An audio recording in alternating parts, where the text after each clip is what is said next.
अगर मैं आज ये कहूँ कि एक पूरे के पूरे देश को, मतलब मान लीजिए पूरे जर्मनी को, या फिर उस टेक्निकल पावर हाउस जापान को उठाकर हम भारत के सिर्फ एक राज्य के अंदर फिट कर सकते हैं और फिर भी थोड़ी बहुत जगह बच जाएगी, तो शायद जो लोग सुन रहे हैं उन्हें एक बार में इस पर विश्वास नहीं होगा। बिल्कुल, ये सुनने में थोड़ा अजीब लगता है शुरू में, है ना? हाँ। क्योंकि नक्शे पर तो अक्सर राज्य की सीमाएं बस कुछ आधी तिरछी रेखाएं लगती हैं, लेकिन उन रेखाओं के बीच जो विशालता छुपी है वो वाकई हैरान करने वाली है। तो आज की इस चर्चा में हम ठीक इसी विशालता, इसी भूगोल की परतों को उधेड़ने वाले हैं। और ऐसा करने के लिए आज हमारे पास जो स्रोत है वो बेहद खास है। आज हम आरडी टॉपर्स के उन बेहतरीन और विस्तृत हस्तलिखित नोट्स का विश्लेषण कर रहे हैं जो राजस्थान की भौगोलिक स्थिति और विस्तार को समझने के लिए किसी खजाने से कम नहीं है। सही कहा, एकदम खजाना ही है। हाँ, तो हम इन नोट्स को सिर्फ पढ़ेंगे नहीं, बल्कि इनके पीछे के क्यों और कैसे को समझेंगे।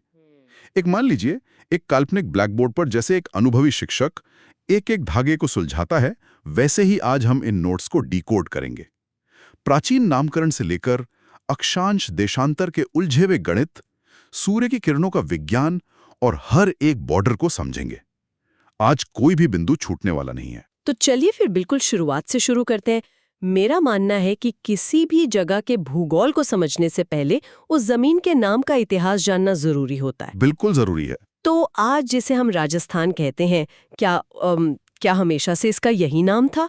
अगर हम हजारों साल पीछे जाएं, तो इस जगह को क्या पुकारा जाता था? देखिए, अगर हम प्राचीन भारतीय ग्रंथों को खंगाले ना, तो ऋग्वेद में इस भूभाग के लिए एक बहुत ही पवित्र शब्द का प्रयोग मिलता है, और वो शब्द है ब्रह्मवर्त। अच्छा, ब्रह्मवर्त। हाँ, उसके बाद जब हम रामायण काल में आते हैं, तो महर्षि वाल्मीकि ने इस पूरे क्षेत्र को मरुकांतर कहा है। ओ, मरुकांतर। इसमें मरु शब्द तो सीधा मरुस्थल या रेगिस्तान की तरफ इशारा कर रहा है। सही पकड़ा आपने। मतलब उस समय भी इस इलाके की भौगोलिक पहचान इसकी रेतीली जमीन ही थी। जी।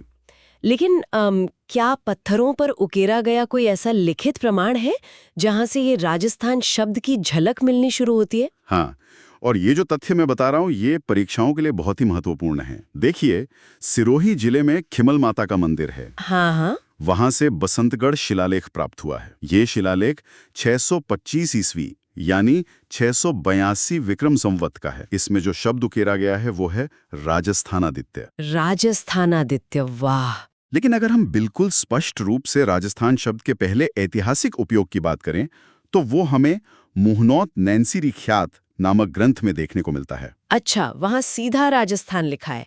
ये तो बात हो गई प्राचीन और मध्यकालीन दौर की। लेकिन आधुनिक इतिहास में तो हम अक्सर राजपूताना नाम सुनते हैं ना? हाँ, बिल्कुल सुनते हैं। तो अंग्रेजों ने इसे राजपूताना क्यों कहना शुरू किया?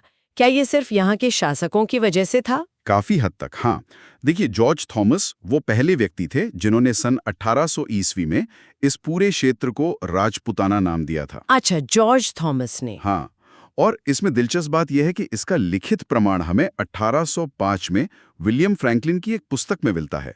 उस पुस्तक का नाम है military memoirs of mister George Thomas, यानी नाम जॉर्ज थॉमस ने दिया और फ्रैंकलिन ने इसे दस्तावेजों में दर्ज कर दिया। मतलब बोलने वाले और लिखने वाले अलग अलग थे। क्या बात है। फिर कर्नल जेम्स टॉड की एंट्री होती है, जिन्हें राजस्थान के इतिहास का पितामह भी कहा जाता है। उनका क्या योगदान था इसमें? कर्नल टॉड ने 1829 में अपनी बहुत ही प्रसिद्ध पुस्तक लिखी, the annuls and antiquities of Rajasthan. हाँ, ये तो बहुत फेमस बुक है। बिल्कुल।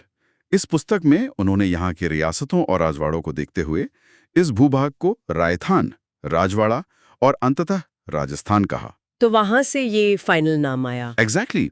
और इसी नाम को आजादी के बाद 26 जनवरी 1950 को संवैधानिक रूप से स्वीकार कर लिया गया।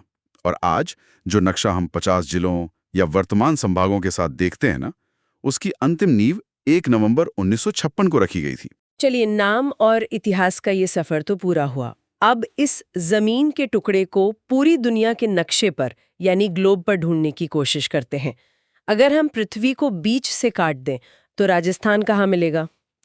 इसे ना एक रशियन डॉल यानी मत्र्यूशका से जोड़कर देखते हैं।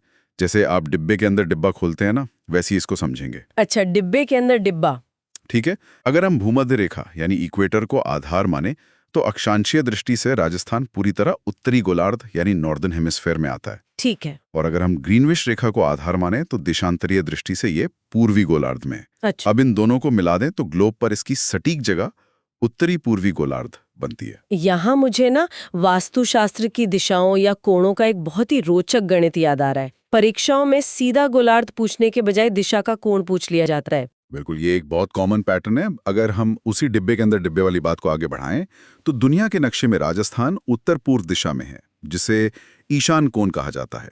ईशान कोण। ठीक है, अब दुनिया से एक कदम अंदर आइए। एशिया महाद्वीप। एशिया के नक्शे पर राजस्थान दक्षिण पश्चिम हिस्से में स्थित है, जिसे नैऋत्य कोण कहते हैं।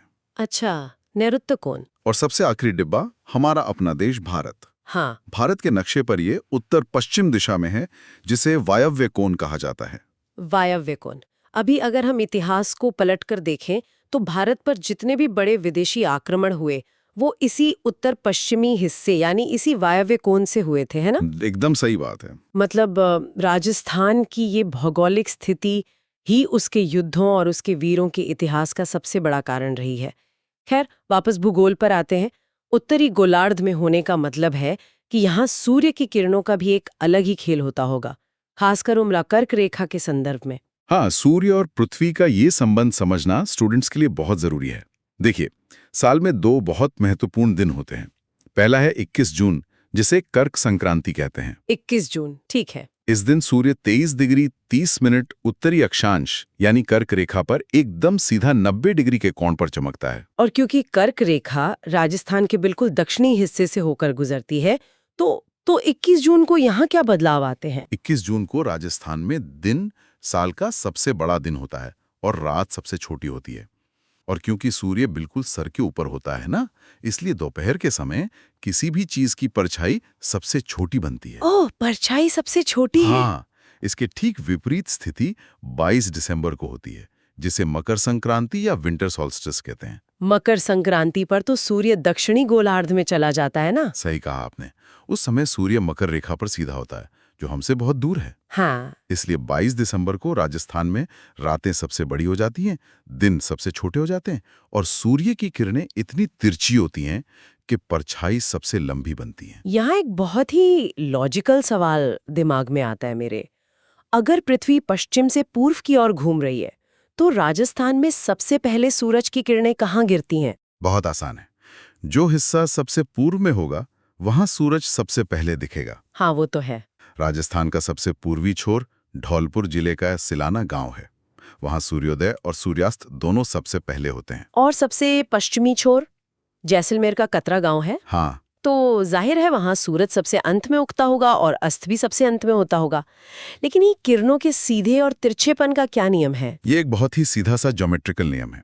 देखिए, कर्क रेखा बांसवाड़ा जिले के बीच से गुजरती है। ठीक है। इसलिए बांसवाड़ा में सूर्य की किरणें सबसे अधिक सीधी या लंबवत पड़ती हैं। अच्छा। अब जैसे जैसे आप बांसवाड़ा से उत्तर की ओर बढ़ेंगे, सूरज की किरणें तिरछी होती जाएंगी। अच्छा, मतलब डिस्टेंस बढ़ रहा है। एग्जैक्टली।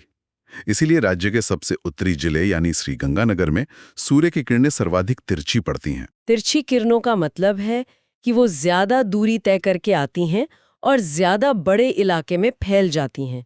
इसलिए उनकी गर्मी की तीव्रता थोड़ी कम हो जाती है।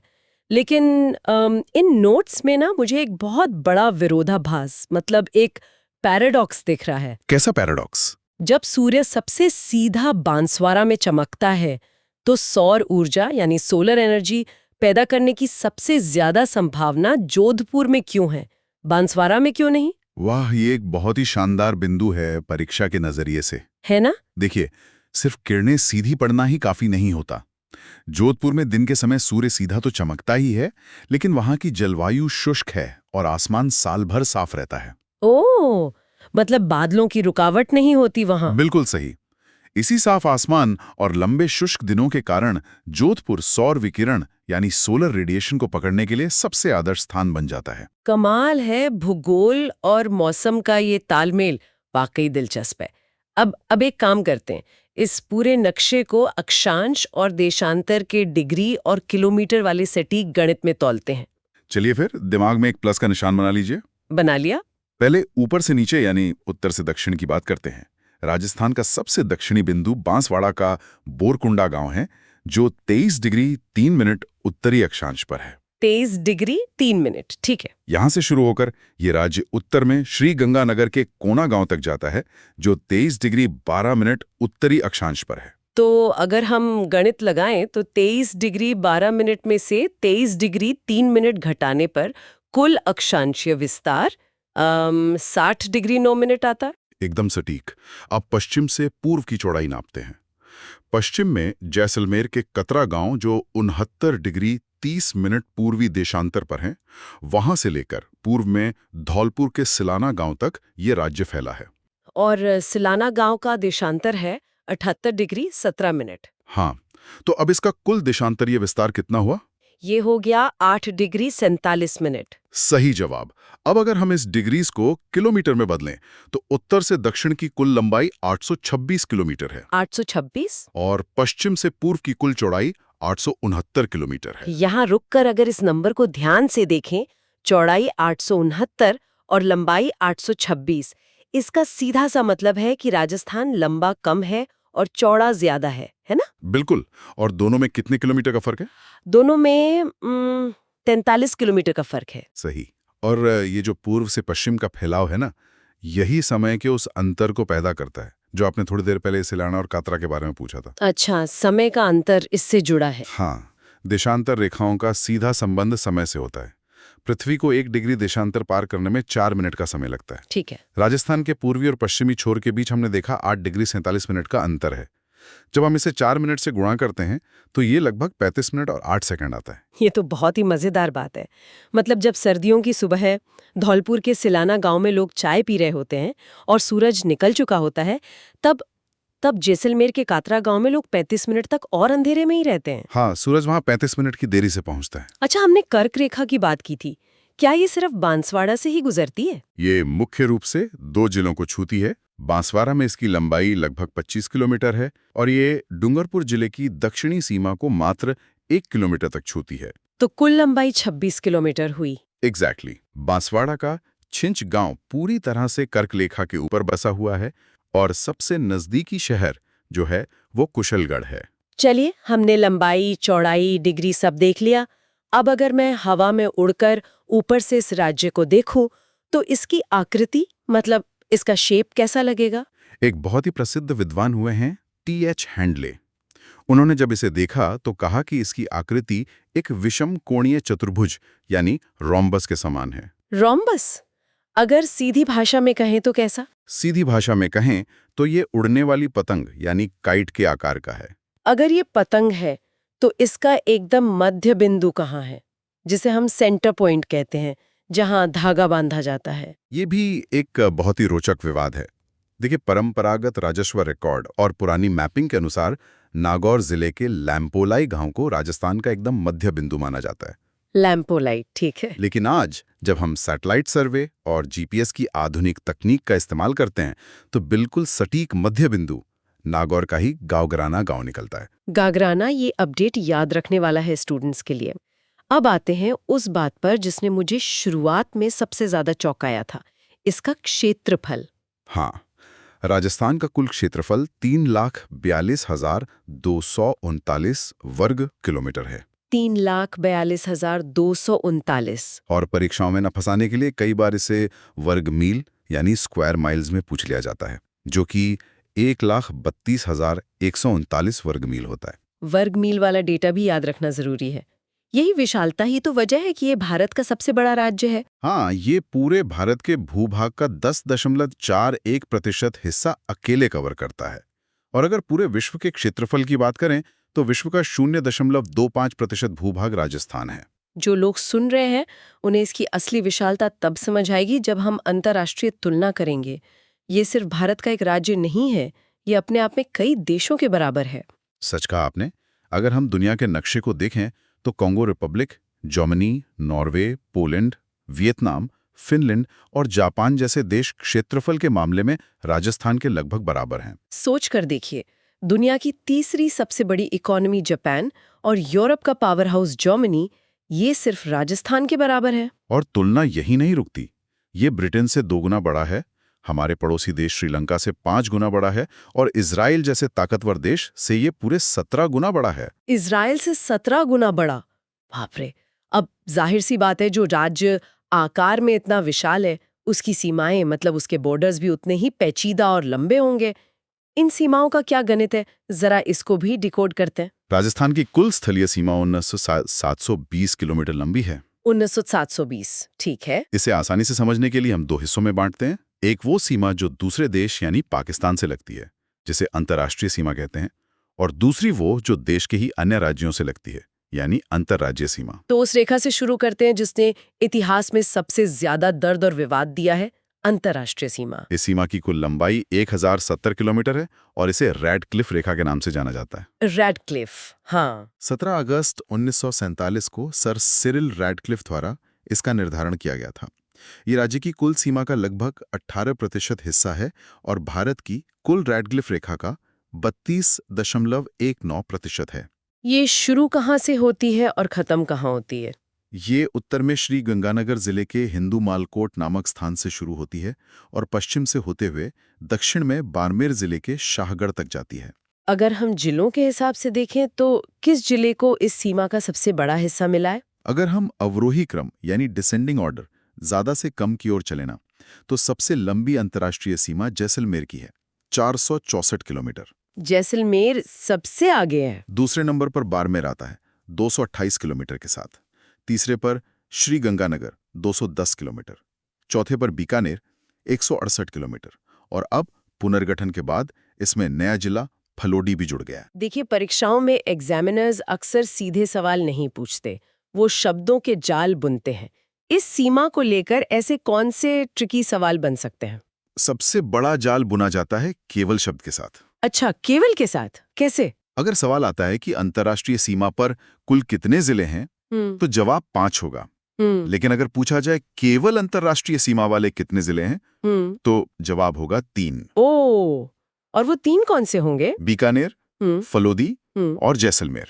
क्योंकि ये 3 जिले किसी दूसरे राज्य को नहीं छूते, सिर्फ पाकिस्तान को छूते हैं। एकदम सटीक समझे आप।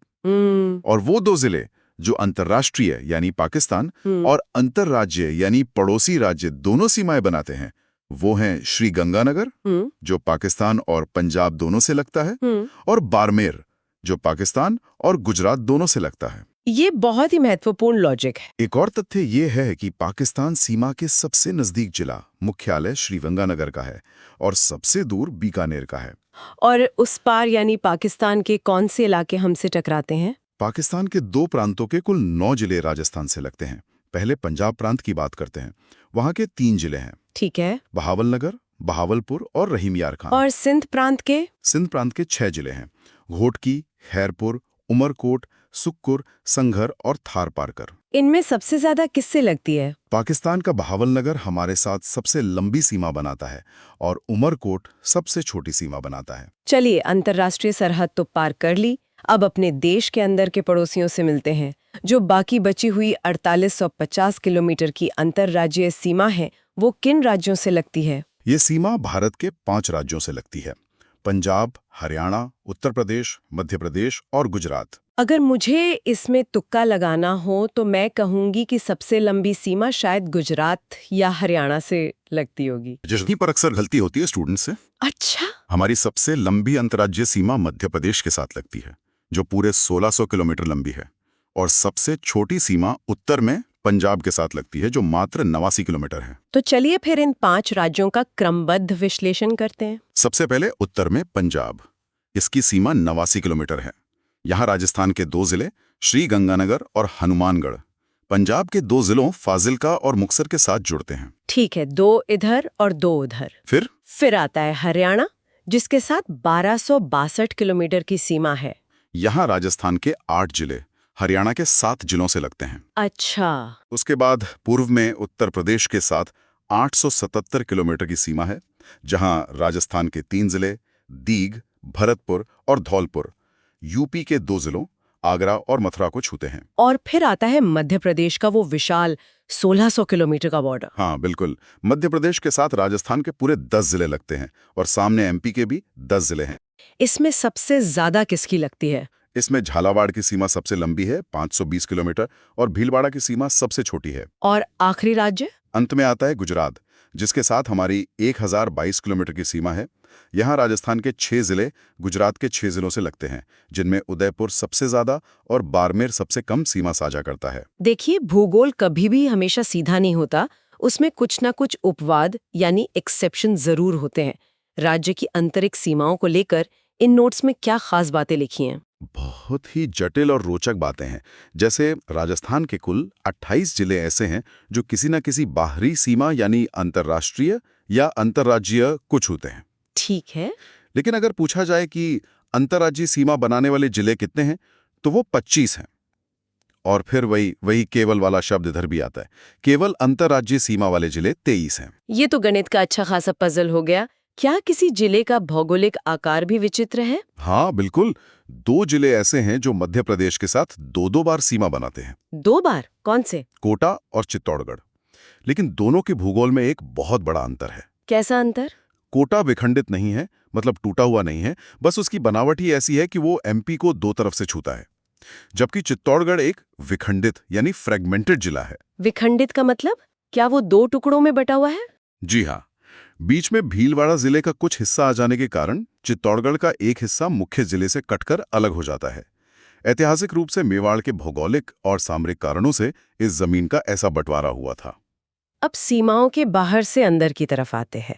अगर हम पूरे राजस्थान को देखें तो क्षेत्रफल के मामले में सबसे भारी भरकम जिले कौन से हैं? सबसे विशाल है जैसलमेर, जिसका क्षेत्रफल अकेले 38,401 वर्ग किलोमीटर है। 38,000? हाँ, इसके बाद बीकानेर, फिर बाड़मेर और चौथे स्थान पर जोधपुर का नंबर आता है। और सबसे छोटे जिले? सबसे छोटे जिले में धौलपुर का नाम आता है, जो मात्र 3,033 वर्ग किलोमीटर है। आप सोचिए, कहाँ 38,000 और कहाँ सिर्फ 3,000। ये सच में बहुत बड़ा अंतर है। धौलपुर के बाद दौसा, डूंगरपुर और प्रतापगढ़ सबसे छोटे जिले हैं। जैसलमेर और धौलपुर के आकार में इतना बड़ा अंतर क्यों है वैसे? क्या ये रेगिस्तान और उपजाऊ नदी घाटियों का फर्क है? काफी हद तक हाँ। देखिए, मरुस्थलीय इलाकों में जनसंख्या का घनत्व कम होता है और बस्तियां दूर दूर होती हैं। इसीलिए प्रशासनिक रूप से वहां के जिले आकार में बहुत बड़े रखे गए, जबकि पूर्वी मैदानी इलाकों में बसावट घनी है। क्या कुछ ऐसे जिले भी हैं जो बिल्कुल सुरक्षित हैं?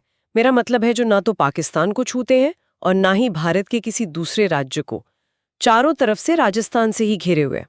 हाँ बिल्कुल, ऐसे 13 जिले हैं जिन्हें अंतर्वर्ती जिले या इनलैंड डिस्ट्रिक्ट्स कहा जाता है। उदाहरण के लिए जोधपुर, पाली, बालोतरा, अजमेर, राजसमंद, जयपुर आदि। ये अपनी सीमाएं राज्य के भीतर ही साझा करते हैं।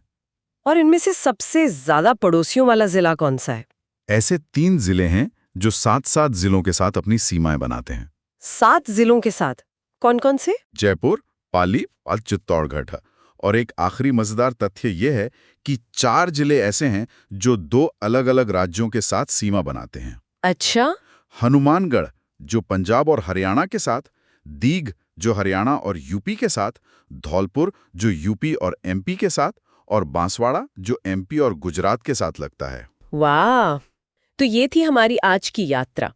हमने ब्रह्मवर्त के एक प्राचीन उल्लेख से बात शुरू की थी। हमने अक्षांश और देशांतर की डिग्रियों को किलोमीटर्स और मिनट में तोड़ा। हमने ये समझा कि 3,42,000 वर्ग किलोमीटर का ये भूभाग जो जर्मनी और जापान की बराबरी करता है, उसका भूगोल कैसा है। और सबसे जरूरी बात, हमने एक एक जिले की स्थिति को तर्क और विज्ञान के साथ समझा, जो परीक्षा की दृष्टि से बहुत जरूरी है। हाँ, मुझे यकीन है कि इस चर्चा के बाद खासकर उन स्टूडेंट्स के लिए जो एग्जाम्स की तैयारी कर रहे हैं, नक्शे पर खींची गई वो रेखाएं अब सिर्फ रेखाएं नहीं रही होंगी। उनके पीछे का कारण, उनकी दिशा और उनका गणित अब पूरी तरह से स्पष्ट हो गया होगा। बिल्कुल स्पष्ट होना चाहिए। इस विश्लेषण को समाप्त करने से पहले एक विचार मैं यहाँ सभी सुनने वालों के लिए छोड़ना चाहूंगी। सोचिए, राजस्थान जो आकार में इतना विशाल है और जिसकी स्थिति भारत के वायव्य कोण यानी नॉर्थ वेस्ट में है, ये वो दिशा है जहां से सदियों तक विदेशी आक्रमणकारी भारत में दाखिल हुए। इस विशाल मरुस्थल, इस सामरिक स्थिति और इस भूगोल ने प्राचीन काल में यहाँ के युद्धों के तरीकों को, व्यापारिक रास्तों को और सबसे बढ़कर यहाँ के लोगों के अदम्य साहस और संस्कृति को कैसे आकार दिया होगा। ये सच में सोचने वाली बात है। नक्शे पर जो आज हमने पढ़ा है ना, वो सिर्फ भूगोल नहीं है, वो इस जगह के इतिहास की नींव है। इस पर विचार जरूर कीजिएगा। आज के लिए बस इतना ही। अगले विश्लेषण में एक नए विषय के साथ फिर मुलाकात होगी।